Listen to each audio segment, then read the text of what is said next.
بسم اللہ الرحمن الرحیم۔ السلام علیکم۔ کہیں انکہی کے ساتھ وجیح احمد صدیقی آپ کی خدمت میں حاضر ہے۔ آرمی چیف کی تقرری کا فیصلہ چند دنوں میں یا ہو سکتا ہے جب تک یہ ویڈیو آئے آپ کے سامنے آ چکا ہو، لیکن سوال یہ پیدا ہوتا ہے کہ عمران خان جو ہیں وہ ملک کو کیوں داؤ پہ لگائے ہوئے ہیں، لانگ مارچ، جلسے، یہ ساری چیزیں کر رہے ہیں، کیا وجہ ہے؟ اور ان کا ان کی پارٹی جو زوال پذیر تھی، جو حکومت میں تھی، زوال پذیر تھی، لوگوں کی تنقید کا انتہائی نشانہ بنی ہوئی تھی، وہ اچانک ان کو ہٹایا گیا اور اس ہٹانے کے بعد پی ٹی آئی کے مردے میں جان ڈالی گئی، جس کے بارے میں میاں نواز شریف پہلے ہی کہہ رہے تھے کہ ان کو اپنی مدت مکمل کرنے دی جائے، لیکن زرداری صاحب اس کے لیے تیار نہیں تھے۔ ان کا یہ کہنا تھا کہ اس عرصے میں یہ تمام اداروں کو تباہ کر دیں گے، تمام معاملات کو خراب کر دیں گے، اور اس کے بعد پھر ہمارے لیے ٹھیک کرنے کی کوئی گنجائش باقی نہیں رہے گی۔ یہ بات بالکل کسی حد تک درست بھی لگتی ہے، کیونکہ جس طریقے سے انہوں نے تباہ کیا تھا، ایک تو کورونا نے، دوسرے ان کی غلط پالیسیوں نے۔ مجھے یاد ہے کہ ایک مرتبہ عمران خان نے جلسے میں تقریر کرتے ہوئے کہا تھا، میاں صاحب جان دیو ساڈی باری آن دیو۔ تو یہ بات انہوں نے پہلے سے طے کر رکھا تھا کہ ہماری باری آئے۔ کیا مطلب تھا، کیا نیت تھی، یہ ساری باتیں سوچنے کی ہیں۔ اچھا، سب سے بڑی بات یہ کہ اس وقت آرمی چیف کی تقرری کے اوپر یہ اتنے بے چین کیوں ہوئے؟ سارا دائرہ جو ہے وہ اس لانگ مارچ کا، ان جلسوں کا، نئے آرمی چیف کی تقرری پر ہے۔ تو موضوع گفتگو یہی ہے کہ پی ٹی آئی کے مردے میں جان کس نے ڈالی، اور جن لوگوں نے جان ڈالی اب ان کا کیا انجام ہوگا؟ یہ میں نہیں کہوں گا، یہ آپ خود جج کریں گے کہ یہ کیسے ہوگا۔ ماضی کے کارناموں میں اگر ہم دیکھیں، جب پی ٹی آئی کی حکومت آئی تو لوگوں کو بہت امیدیں تھیں، اور ہم بھی انہی لوگوں میں شامل تھے جن کو پی ٹی آئی سے بہت زیادہ امیدیں تھیں، اور ہم چاہتے تھے کہ یہ دونوں پارٹیاں جو اب تک اپنی باریاں لیتے رہی ہیں، ان سے ہٹ کر ہم کچھ دیکھیں، نیا دیکھیں۔ لیکن تھوڑے ہی دنوں میں اندازہ ہو گیا کہ نیا نہیں بلکہ بہت کچھ پرانا بھی ہم سے چھن جائے گا۔ یہ نیا پاکستان نہیں بنے گا، ہم جو ہے بلکہ یہ پھٹا پرانا پاکستان بن جائے گا، یہ پھٹ جائے گا، اور اس کو ٹکڑے ٹکڑے کرنے کی سازش ہو رہی ہے۔ کشمیر کا معاملہ ہاتھ سے نکل گیا، کشمیر ہاتھ سے نکل گیا، بھارت کی اتنی جرأت ہوئی کہ اس نے اس کو شامل کر لیا، اپنے آئین سے آرٹیکل 370 نکال کے پھینک دیا اور کشمیر کو اپنے اندر شامل کر لیا، اور انڈیا اور امریکہ دوست بن گئے اور کچھ نہیں کر سکے۔ اب اسی زمانے میں بھارت نے پاکستان کے اوپر سرجیکل اسٹرائک کی، جہاز اس کا گر گیا، پائلٹ پکڑا گیا، اور اسی زمانے میں فوراً سے پیشتر اور خیر سگالی کا پیغام دیتے ہوئے پائلٹ واپس کر دیا گیا، جبکہ یہ ایک جارحانہ عمل تھا۔ اس جارحانہ عمل کے جواب اس طریقے سے دیا جانا چاہیے تھا کہ فوری طور پر اس شخص کو قید کیا جاتا، جنگی قیدی بنایا جاتا، اور پھر اسی دوران کلبھوشن کا تو واقعہ سب بھول گئے۔ کلبھوشن کہاں گیا؟ کس کے ہاتھوں گیا؟ کہاں پر ہے کلبھوشن؟ کچھ تو پتا چلے، کدھر گیا؟ ہمیں کچھ نہیں معلوم، یہاں پر ہے یا نہیں ہے، یہ کسی اور ملک کے حوالے کر دیا گیا۔ پھر اس کے بعد کہا گیا کہ عجمی بلاک بنایا گیا، ترکی، ملیشیا اور ایران وغیرہ کو ملا کر عجمی بلاک بنانے کی کوشش کی گئی۔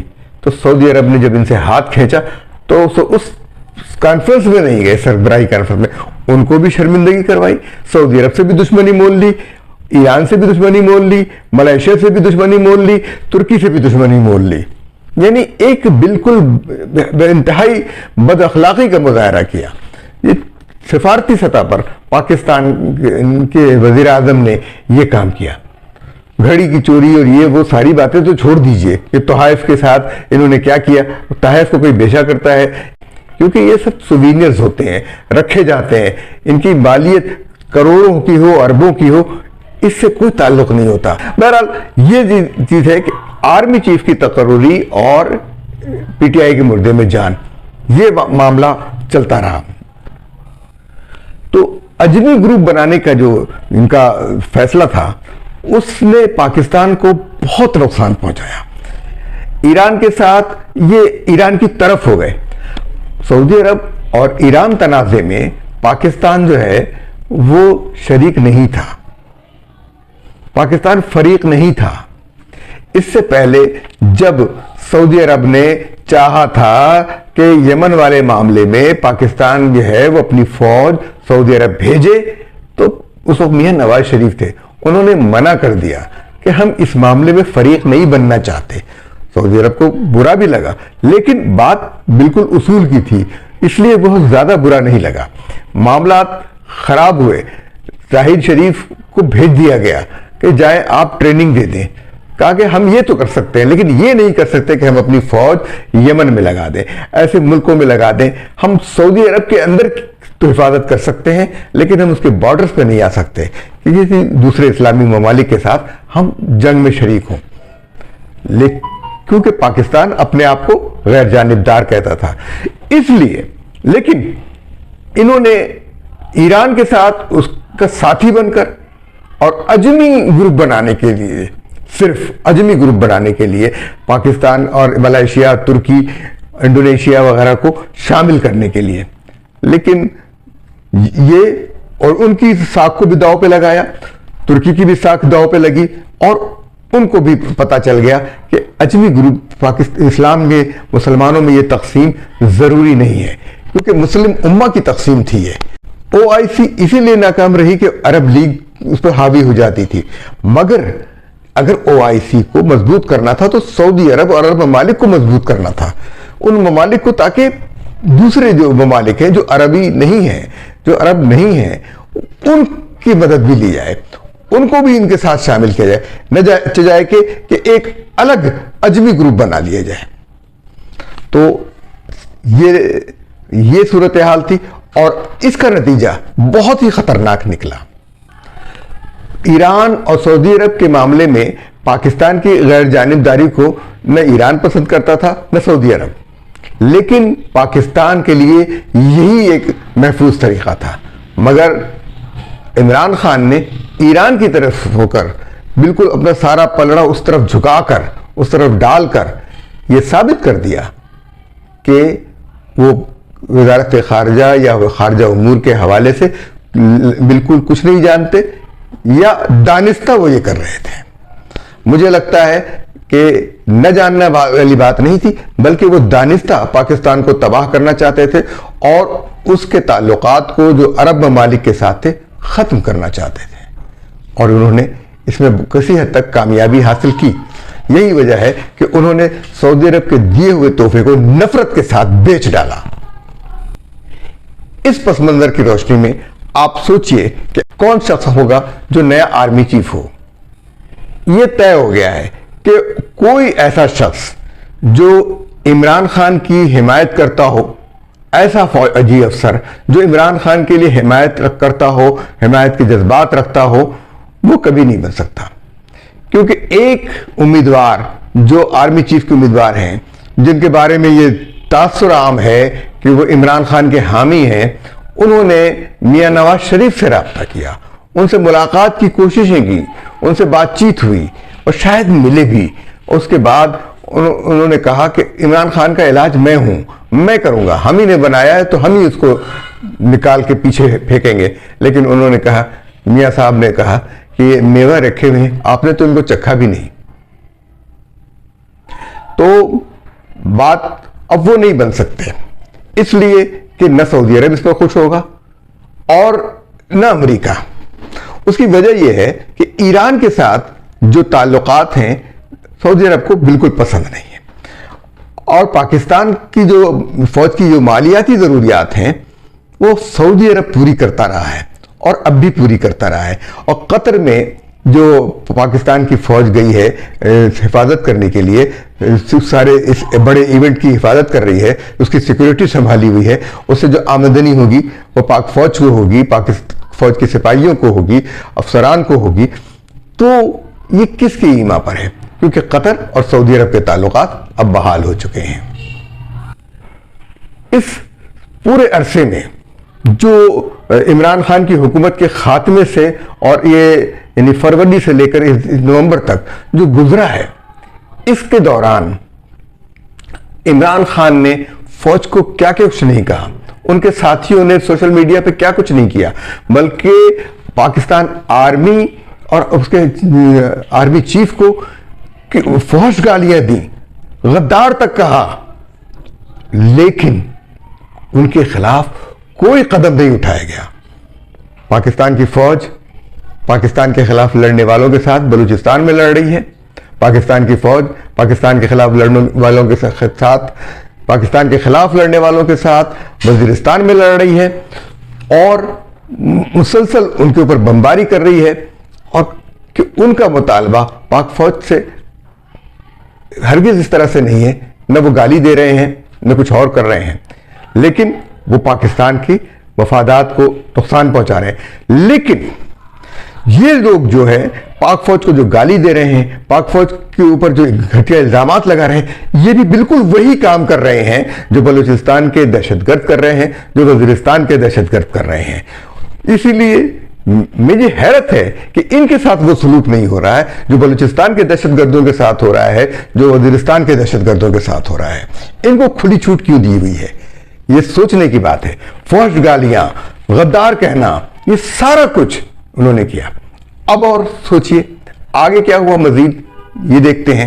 صرف یہی نہیں بلکہ قمر جاوید باجوہ، جنرل قمر جاوید باجوہ اور جنرل ندیم انجم کو نام لے لے کر فحش گالیاں دی گئی ہیں، نام لے لے کر، اور غلیظ تصویریں، کارٹون بنائے گئے ہیں، لیکن ان کو کسی نے کچھ نہیں کہا۔ عدالتوں نے بھی ان کو چھوٹ دے دی، یہ توہین عدالت کرتے رہے، لوگوں کو دھمکیاں دیتے رہے، اس کے باوجود انہیں رعایت تھی آئین اور قانون سے ماورا۔ سپریم کورٹ کے فیصلے آئین اور قانون سے ماورا، اسلام آباد ہائی کورٹ کے فیصلے، خاص کر اطہر من اللہ سابق چیف جسٹس جو اب چیف سپریم کورٹ میں جج بنے ہوئے ہیں، ان کے فیصلے جن کے خلاف خود سپریم کورٹ میں ایک مقدمہ موجود ہے، اس کے باوجود ان کو جج بنایا گیا۔ یہ سوچنے کی بات ہے۔ اب آپ جتنی شکایتیں ان کے خلاف آئی ہیں ان کو نظر انداز کر کے ان کو جج بنایا گیا۔ یہ پھر پیچھے ہے کون؟ ان لوگوں سے کون نجات پائے گا؟ ان سے نجات پانے کا طریقہ کیا ہے؟ یہ عدالتی دہشت گردوں سے نجات پانے کا طریقہ کیا ہے جو آئین اور قانون دونوں کو پھاڑ کے پھینک رہے ہیں اور جج کی کرسی پر بیٹھے ہیں؟ یعنی بلوچستان کے دہشت گردوں کو وہ سہولت حاصل نہیں ہے جو وزیرستان کے دہشت گردوں کو وہ سہولت حاصل نہیں ہے جو تحریک انصاف کے دہشت گردوں کو حاصل ہے، کہ گالیاں دیں، جو چاہے کریں، پاکستان کو گالی دیں، آئین کو گالی دیں، ججوں کو گالی دیں، اور آرمی چیف کو گالی دیں، ISI چیف کو گالی دیں، ان کے لیے سب چیزیں باہر، ان کے لیے سب آسان ہے، سارے راستے آسان ہیں۔ صرف یہی نہیں، ان کو کھلی چھوٹ ہے PTI کو کہ وہ ملک میں جو چاہے کرے۔ ملک میں 3-4 بڑی پارٹیاں ہیں، پیپلز پارٹی، مسلم لیگ نون، جمعیت علماء اسلام فضل الرحمان، بہت بڑی پارٹی ہے، ان کے پاس فنڈز بھی بہت ہیں، ان کے پاس وسائل بھی بہت ہیں، لیکن انہوں نے 70-80 جلسے نہیں کیے، اور ایک اندازے کے مطابق، محتاط اندازے کے مطابق یہ ہے کہ PTI نے ملک بھر میں جتنے جلسے کیے، جتنے لانگ مارچ کیے، ان سب کے اوپر 100 ارب یعنی 1 خرب سے زائد رقم خرچ کر چکی ہے۔ تو یہ رقم آئی کہاں سے اور کیسے خرچ ہو رہی ہے اور کس نے دی ہے یہ رقم، کہاں سے یہ فنڈز آئے، اس بارے میں پوچھنے کی ہمت کسی عدالت میں نہیں ہے۔ کوئی عدالت یہ پوچھنے کی جرت ہی نہیں کر سکتی، چاہے وہ اطہر من اللہ ہی کیوں نہ ہو، وہ پوچھے کہ یہ رقم آئی کہاں سے۔ ذرا اطہر من اللہ صاحب یہ جرت تو دکھائیے آپ، لیکن آپ کے اندر کوئی جرت نہیں ہے، اخلاقی جرت بھی نہیں ہے کہ آپ یہ سوال کر سکیں۔ اور آپ نے ماورائے قانون اور ماورائے آئین جو PTI کو رعایتیں دی ہیں ان کا بھی تو سوال ہوگا کبھی۔ PTI کا مردہ تیار تھا دفنانے کے لیے، اور بالکل سب کفن بھی تیار تھا، لیکن اس میں جان کس نے ڈال دی؟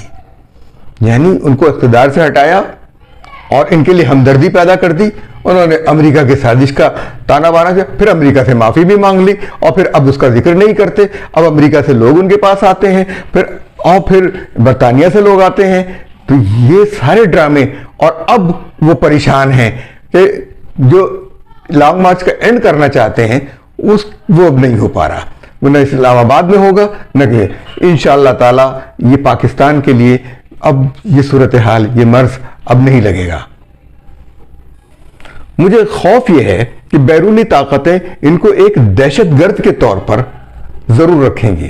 پاکستان کے اندر ایسی سیاسی دہشت گردی ہوگی جو پہلے ایم کیو ایم کے الطاف حسین کرتے تھے، جن کو ہٹا دیا گیا۔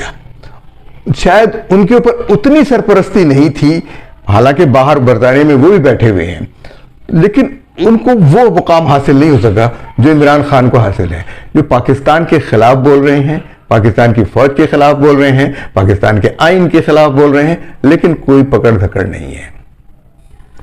الیکشن کمیشن نے 15 جنوری کو کراچی میں بلدیاتی انتخابات کا اعلان کر دیا ہے کہ اب کراچی میں، حیدرآباد میں بلدیاتی انتخابات 15 جنوری تک ہوں گے، اور جماعت اسلامی کراچی جو خاص کر کے اس پر محنت کر رہی تھی اور اس نے کراچی کے بلدیاتی ایشوز اٹھائے، ان کو اجاگر کیا، اور کراچی کے بلدیاتی نظام کی اصلاح کے لیے تجاویز پیش کی، لوگوں تک گئے، ان کے اندر شعور بیدار کیا، ان کی حمایت حاصل کی، اب وہ اپنی خیر منائے۔ اس لیے کہ پی ٹی آئی سب جانتی تھی کہ کب فیصلہ ہوگا، کب کیا ہوگا، وہ اتنے عرصے میں اس میدان میں نہیں کودی، اب وہ کود رہی ہے۔ یاد کیجئے وہ الیکشن جو پچھلی دفعہ ہوئے کنٹونمنٹ بورڈ کے، جس میں جماعت اسلامی کی ساری محنت اکارت گئی اور ووٹ پی ٹی آئی کو مل گئے۔ اب جماعت اسلامی کی جو ساری محنت ہے شہر کے اندر، اضلاع کے اندر، وہ ساری اکارت جائے گی، ووٹ پی ٹی آئی کو مل جائیں گے۔ آپ نے پی ٹی آئی کو خود کھلی چھوٹ دی ہے، اس کو تنقید کا بالکل نشانہ نہیں بنایا، آپ نے اس کو معاف کر دیا۔ جس نے 1100 ارب روپے کا وعدہ کیا تھا اور 1 ارب روپے بھی نہیں لگائے، جس نے گرین لائن جو منصوبہ تھا مسلم لیگ نون کی حکومت کا، اس کے اوپر فاتحہ پڑھ لی اور خود اپنے نام کر لیا، شرمناک ایسی بات ہے۔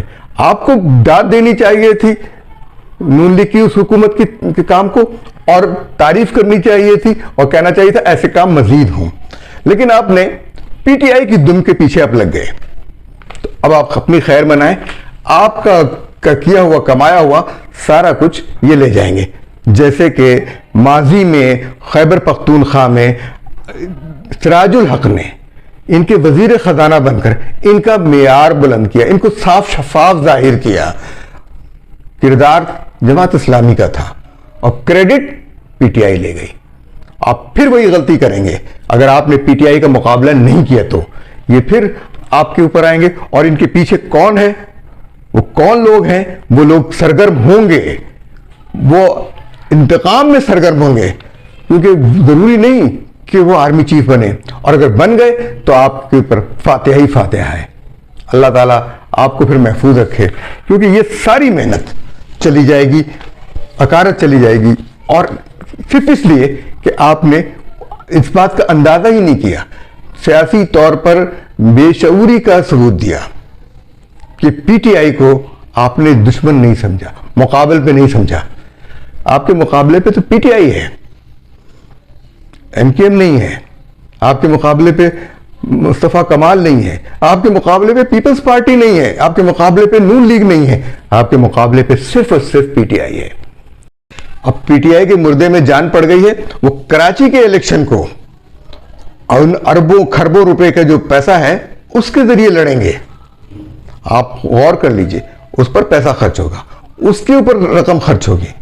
پی ٹی آئی جو ہے اپنے ہی بنانے والوں کے خلاف جاتی ہے، جیسے کہ ان کے خلاف گئی ہے جناب جنرل باجوہ کے خلاف۔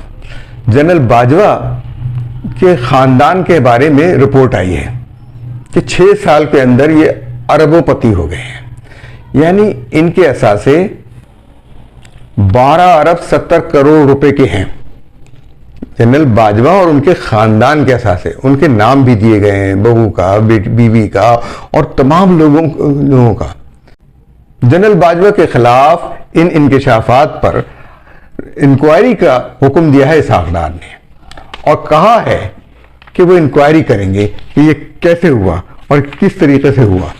تو میں ان سے یہ کہتا ہوں کہ آپ یہ یاد رکھیں کہ اسی مہینے نومبر کے ابتدا میں عمران خان نے ایک انٹرویو دیا تھا وائس آف امریکہ کو، اور کہا تھا کہ جنرل باجوہ کرپشن کو برا نہیں سمجھتے۔